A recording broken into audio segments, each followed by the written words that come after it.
My friends and I decided to escape the routine and spend a weekend away from everything in a completely isolated area in the middle of a dense forest. We arrived at the end of the afternoon when the sun was already setting and the place seemed perfect for a peaceful retreat.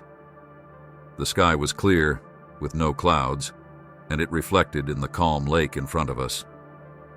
The trees around were massive, creating an immersive feeling, as if we were in a scene taken from a fairy tale. It was hard to believe that in such a beautiful and serene place, there could be anything out of place.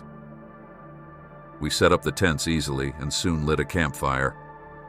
The sound of the crackling flames, mixed with our laughter, filled the night, while the smell of burning wood spread through the air. We were there, relaxed, with no rush, enjoying each other's company. However, when I looked at the sky, the sense of peace felt like a prelude, something we barely knew was about to change.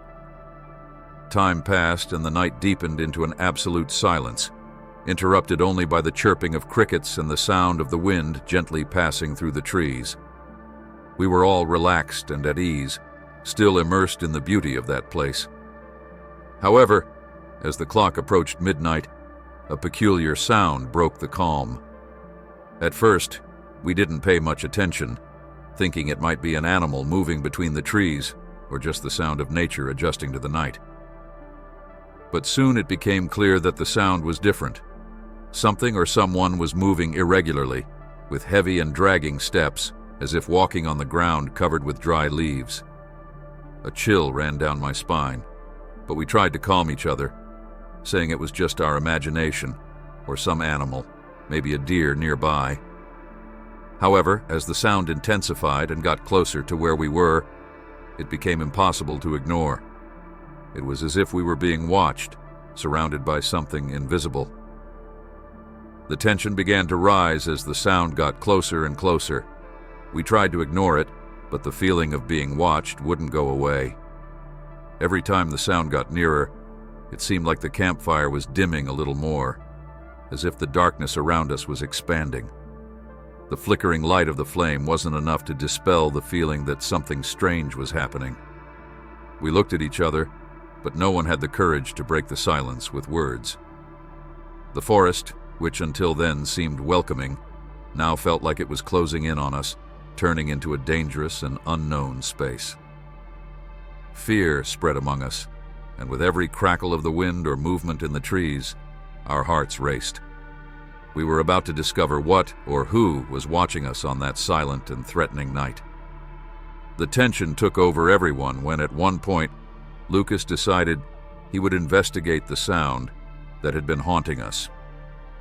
He grabbed the lantern and volunteered to go to the source of the footsteps, assuring us that he would return in no more than 5 minutes. Although the idea seemed risky, we didn't want to question him at that moment.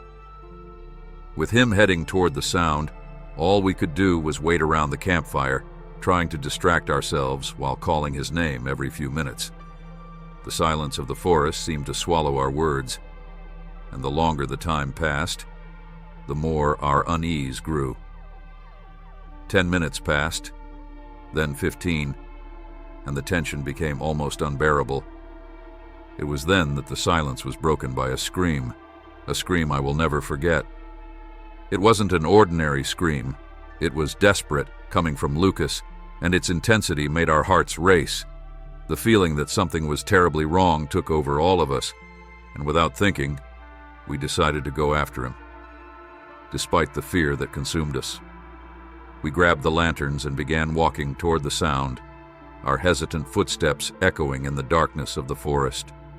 Every noise seemed amplified, every movement in the shadows more threatening. The walk was slow, with fear becoming more palpable with every meter we covered.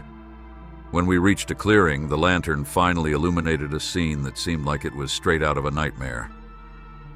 Lucas's clothes were there, oddly stacked, as if he had disappeared into them, leaving no trace of his presence. The clothes were so perfectly folded that the sight was both absurd and disturbing. There were no signs of a struggle, no footprints in the soft earth surrounding the clearing, nothing. It was as if he had simply evaporated.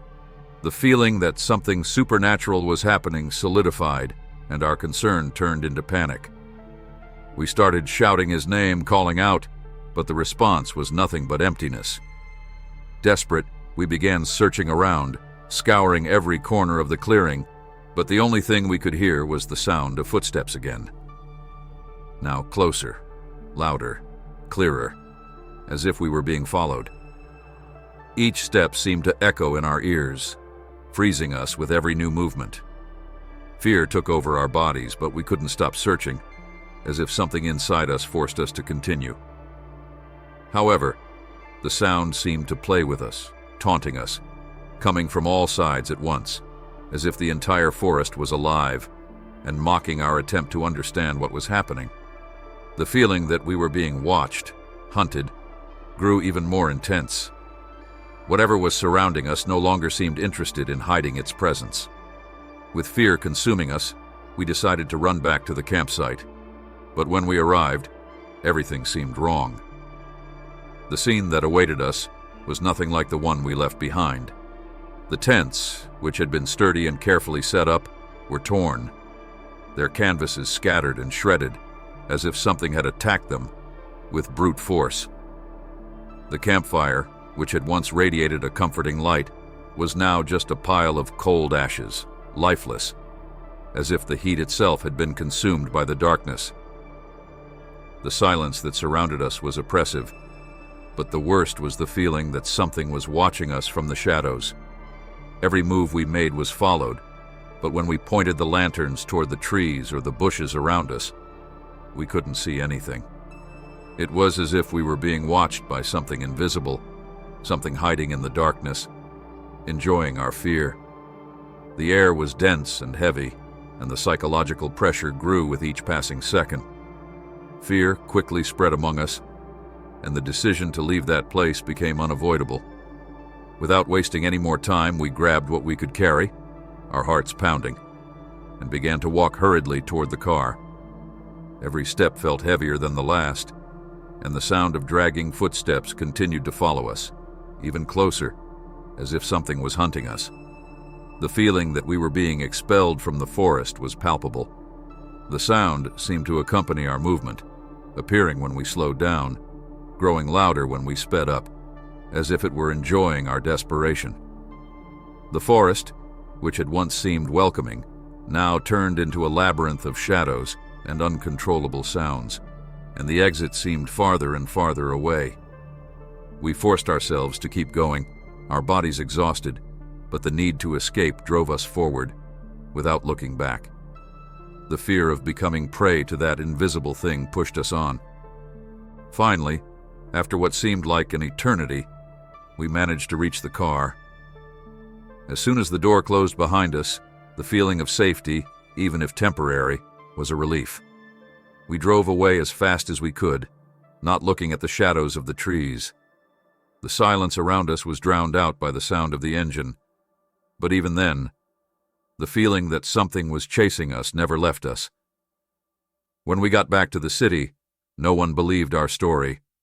There was no proof, just our frightened looks and a fear that seemed irrational to everyone else. However, to this day, every night, I suddenly wake up, hearing that sound of dragging footsteps echoing in my mind. I don't know what really happened at that campsite, but one thing is certain. I will never set foot in a forest again. Whatever happened that night, something very strange and terrible was there, and we were merely witnesses to a mystery that will never be solved.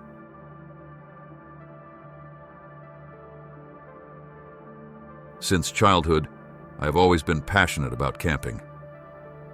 Nature has something special, a calm charm that I could never find anywhere else.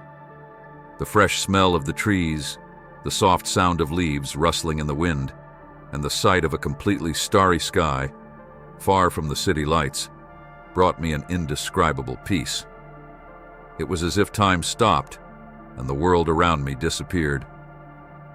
One weekend, with some friends, we decided to explore a remote forest, a place not widely known, several hours away from the city. The place was so isolated that, When we arrived and set up our tents by the edge of a small and peaceful lake, we already felt a strange sensation, as if something were out of place. The surroundings seemed imposing, and even the thought of being there in complete solitude gave me a chill, a mix of excitement and unease. On the first night, everything seemed normal, even more than that. We were surrounded by stillness, but it was an excessive calm. The feeling of absolute silence was unsettling. There were no sounds of crickets, owls, or the rustling of leaves typical of the night. The only sound we could hear was the soft murmur of the water lapping against the shore and the light breeze brushing the trees. But as the night wore on, something didn't feel right. The air was heavy, as if nature itself was waiting, as if something was about to happen. I couldn't shake the uncomfortable feeling, and no matter how much we tried to relax, something in that place kept us on edge. The sense that the tranquility was more of an oppressive silence was palpable. On the second night, things started to get really strange. As the campfire crackled, a strong, unusual smell filled the air. It was a bittersweet mix of something burned with iron, a metallic fragrance that resembled blood. The smell was so intense that it seemed to invade our lungs with each breath. We tried to ignore it and continued talking, but soon something else disturbed us. The sound of heavy, slow, dragging footsteps echoed through the woods around us. My heart raced. I quickly grabbed a flashlight and began to shine it into the darkness, but nothing appeared. My friends laughed, saying I was just paranoid, but I knew there was something else there, something we couldn't see. And then, the sound we all dreaded happened, a howl. But it wasn't just any howl. It was deep, long, and seemed to come from several directions, as if it were echoed throughout the entire forest around us. We all froze, and for a moment the air seemed to shrink as if time had stopped. Something was definitely lurking. We decided it would be better to get into our tents earlier that night, each of us trying to push away the growing fear. But no matter how hard we tried to close our eyes, sleep wouldn't come. The silence in the forest seemed denser, and the wind, which before had seemed merely gentle, now felt as though it carried something strange, a tension in the air that kept us on edge. Around midnight, when we were all restless, I began to hear a faint sound, almost imperceptible, but enough to pull me out of my semi-sleep. It was as if someone were scratching the canvas of my tent, slowly, almost carefully. I called my friend who was sleeping in the tent next to mine, but he didn't respond. My heart raced, and a sense of dread took over me. I took a deep breath, trying to control my anxiety, and with trembling hands I slowly unzipped the tent. I shined the flashlight outside, but saw nothing, just the familiar sight of trees swaying in the wind. But when my gaze fixed on the lake, something froze my blood. Two glowing eyes, a bright yellow, were staring directly at me, almost hypnotizing. The flashlight's beam reflected off them in such a disturbing way that a shiver ran down my spine. The figure was massive, covered in thick, dark fur, and its claws, enormous claws that gleamed under the moonlight. Everything inside me screamed, and without thinking I ran to my friend's tent. But when I got there, I found it empty. The tent was disheveled, and his backpack was torn in a way that could only be caused by something with supernatural strength.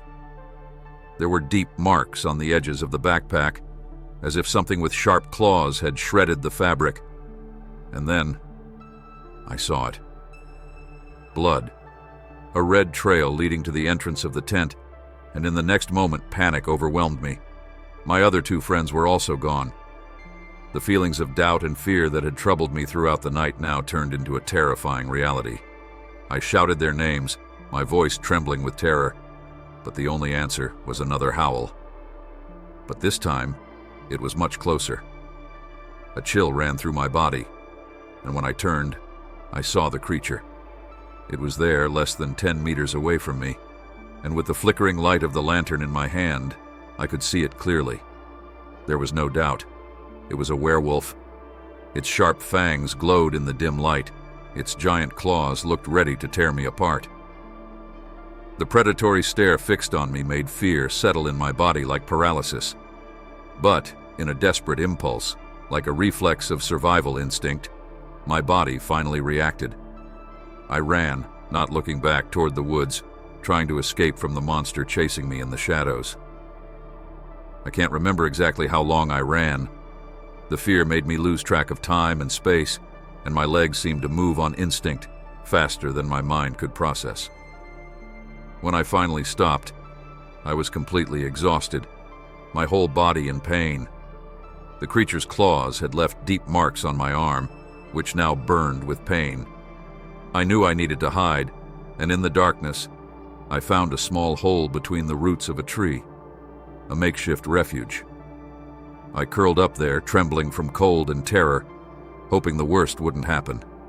The sound of heavy footsteps gradually faded, but the howl kept echoing in my head, an agonizing sound that seemed to reverberate in my ears, following me like a memory that wouldn't fade.